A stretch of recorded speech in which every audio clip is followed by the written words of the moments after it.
Bonjour à toutes et à tous, bienvenue sur Eloquence. Vous l'avez vu dans le titre, aujourd'hui on va aller rejoindre Fabrice Divisio, c'est son interview politique et c'est tout de suite. Maître Divisio, bonjour. Bonjour. Comment allez-vous? Ça va. Un peu partout, mais ça va. Ouais. Beaucoup de gens s'accordent à dire que pendant cette élection, le Covid a disparu. Comment ça se fait? Il est passé où? C'est quoi ce truc? Il va réapparaître après l'élection? Ça, c'est une bonne question. C'est une bonne question. Alors, il est passé où? Il est passé là où il aurait toujours dû être.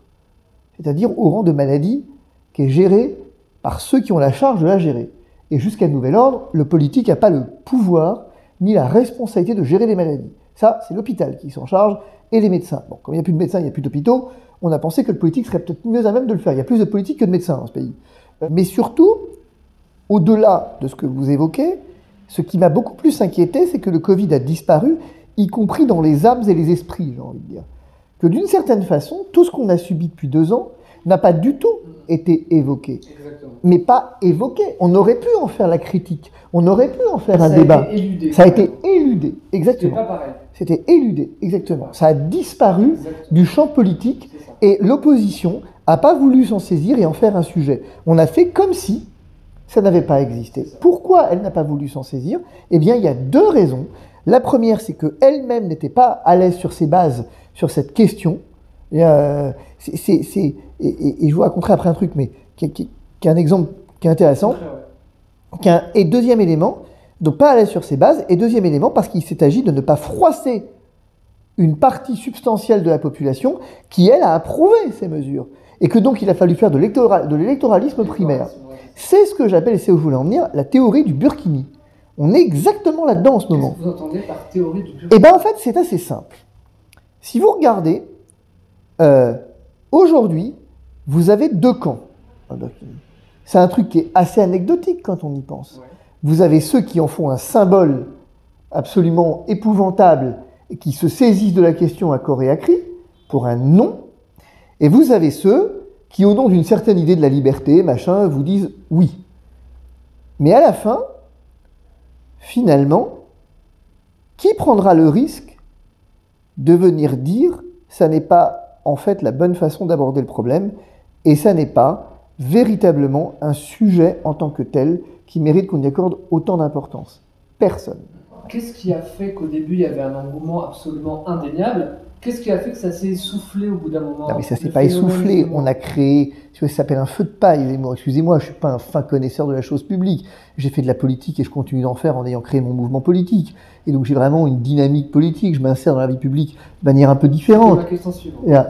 Mais pour autant, ce que je veux vous dire, c'est que Zemmour, tout le monde savait, tous les observateurs politiques, savaient que c'était un feu de paille monté médiatiquement, un feu de paille effectivement qu'il a fait plaisir à quelques imbéciles de suivre en considérant qu'il était le nouveau Charles Martel, qui allait bouter l'arabe hors de France. Mais bon, la vérité c'est que Zemmour, si vous voulez, restera là où il aurait dû être toujours, aux oubliettes. Éric Zemmour, c'est personne. Ceci dit, je pense qu'il faut voir le problème à l'envers.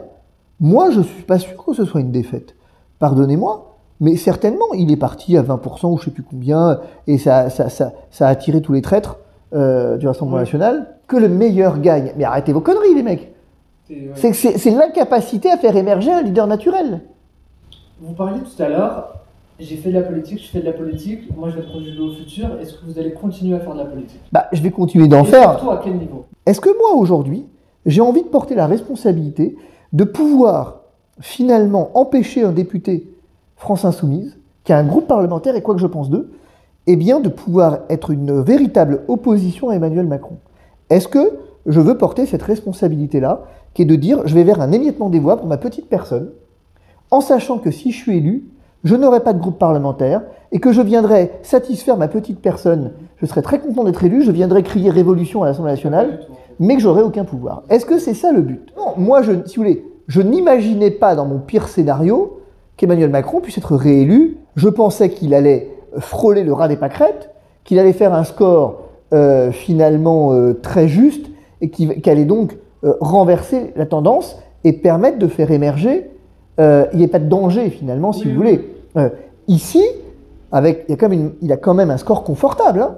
Bardella avait reconnu sur le plateau d'un de mes confrères que Mélenchon avait fait la meilleure campagne. Mais évidemment, et il continue de la Et faire. j'ai trouvé ça très fair-play. Mais il continue de la faire, la meilleure campagne, Mélenchon. C'est absolument évident. Quoique, j'ai quelques griefs à son égard, mais peu importe. Et donc, si vous voulez, moi, très clairement, si Emmanuel Macron avait été élu de justesse avec le type qui transpire, on avait une dynamique, si vous voulez, où on n'avait pas de risque majeur, en fait. Ici, on a un risque quand même, puisqu'il va mettre des barons un peu partout, et donc on sait qu'on a un risque, finalement, de majorité confortable, sinon absolue, ce qui est peu probable, à l'Assemblée nationale. Moi, si à sa place, je ne mettrais pas Mélenchon Premier ministre. Il n'est pas obligé de mettre Mélenchon. Tu veux l'être, mon chéri, je vais nommer quelqu'un d'autre. Et du coup, je vais créer une dissension interne au sein du mouvement assez intéressante. Ouais. Bon. Et je vais venir, les alliances, je vais venir les faire péter en 10 secondes. Venir me présenter aux législatives, non. Pour une autre raison, je vais vous dire la vérité, hein.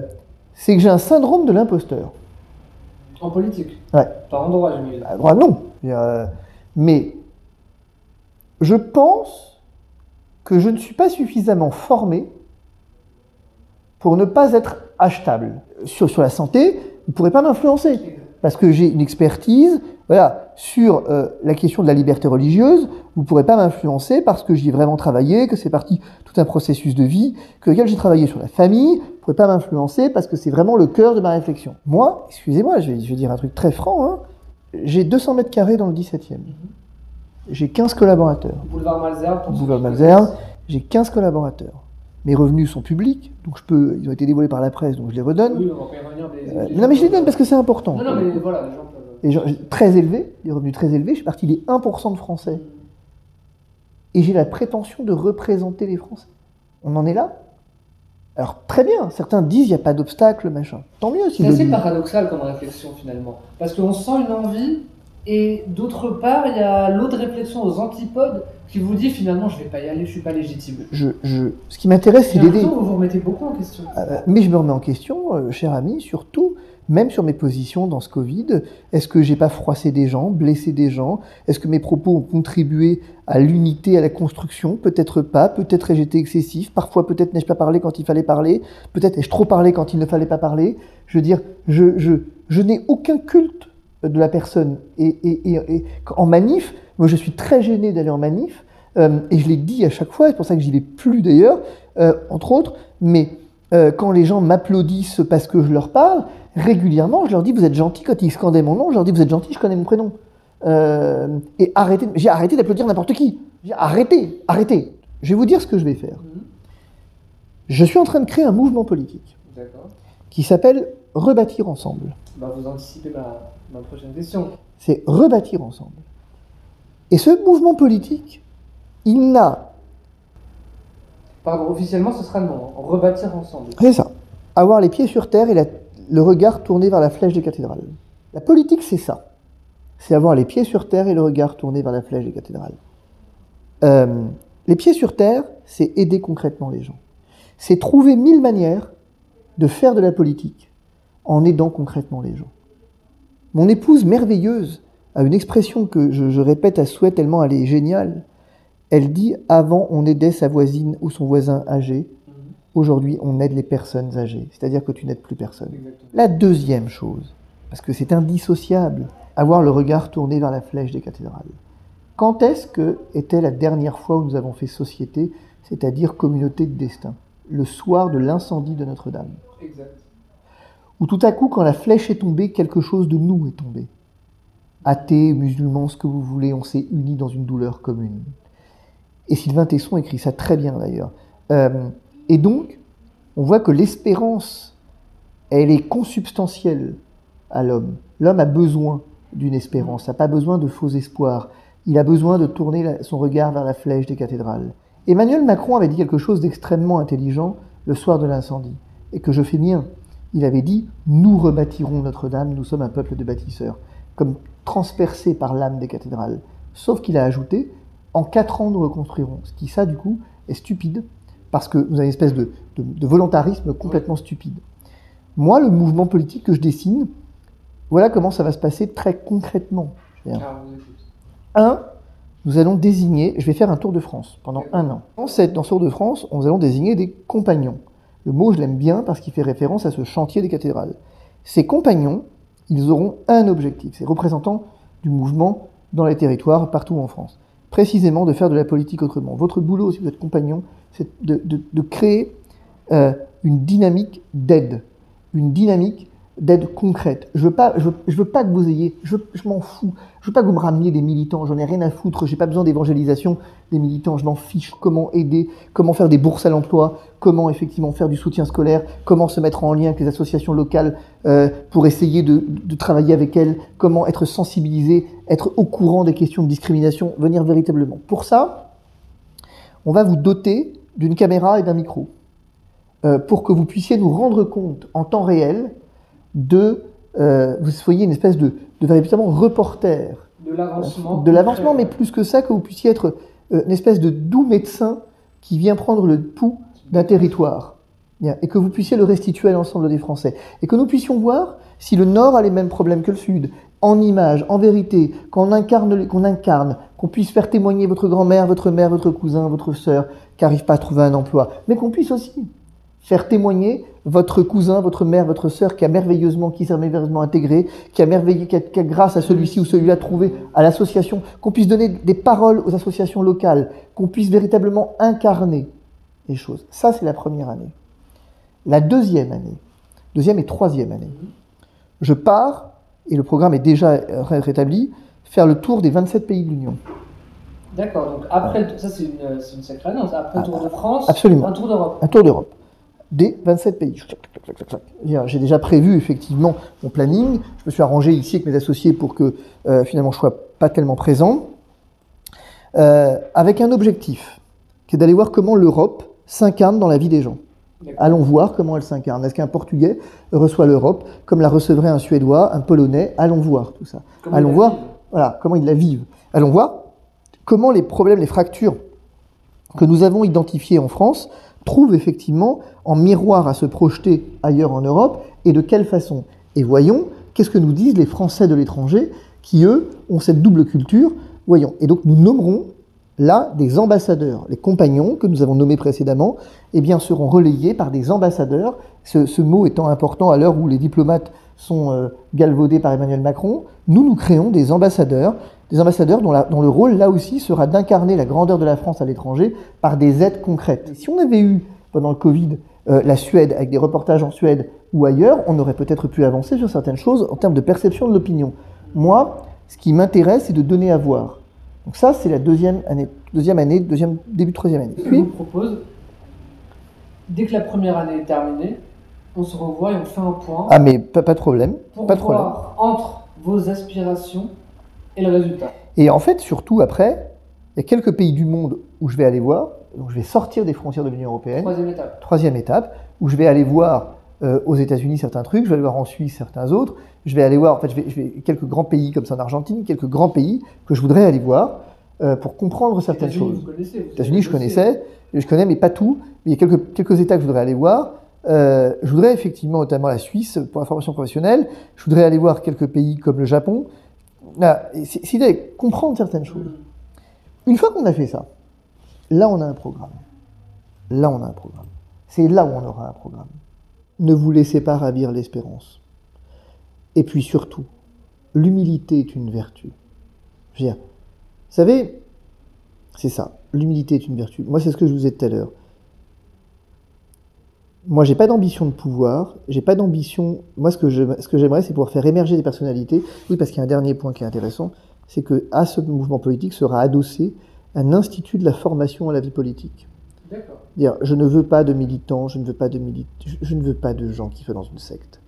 Je veux des gens qui soient libres. Et pour être libre, il faut avoir la connaissance. Et donc, nous avons un parterre d'enseignants qui vont faire des vidéos courtes de 20 minutes, une demi-heure, expliquer des grands concepts pour que les gens comprennent l'inflation, la déflation, la récession, l'OMS, l'ONU, tout ça, tous ces mots que tout le monde emploie à souhait, que personne ne comprend. La définition est rarement... Absolument. Une chose que je demande à mes invités, à chaque fois en fin d'interview, une anecdote courte que vous n'avez pas encore racontée. Je vous laisse le choix du thème. L'anecdote assez amusante, c'est quand Manuel Valls, face à moi dans TPMP, j'ai débattu ensemble. Manuel Valls qui défend le bilan. Bon, ok, Suze Boulan-Chef a réussi son truc, puisque il a réussi à être. Il a réussi effectivement à avoir une investiture comme député, donc finalement, sucer les boules de Macron, ça marche. Mais le truc, c'est que la phrase improbable, on sort du plateau, je le salue. En off. Ouais, en off. Et il me dit, regarde, avec un air un peu solennel, je m'attends à un truc, quoi. Une phrase, déjà. C'est un problème, hein. Il y a un silence quand il vous tend la main. Ouais. Je comprends pas très bien ce qui se passe, ça dure pas très longtemps, mais quand même. Et il me dit, j'ai quand même été un bon Premier ministre, vous reconnaissez. Extraordinaire, cette phrase. Improbable, qui arrive comme ça. Comme un cheveu sur la soupe. J'étais un bon Premier ministre, quand même, vous reconnaissez. Ah oui.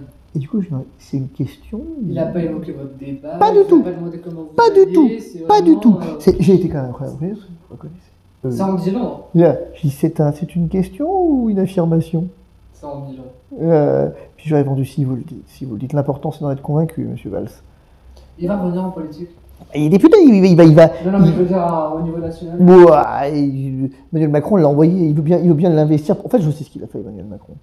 Il a une espèce de sensu, là. Un mec qui arrête pas de lui téléphoner, il a 15 000 messages, il a 15 000 appels en absence, il l'appelle toutes les 10 minutes pour prendre de ses nouvelles.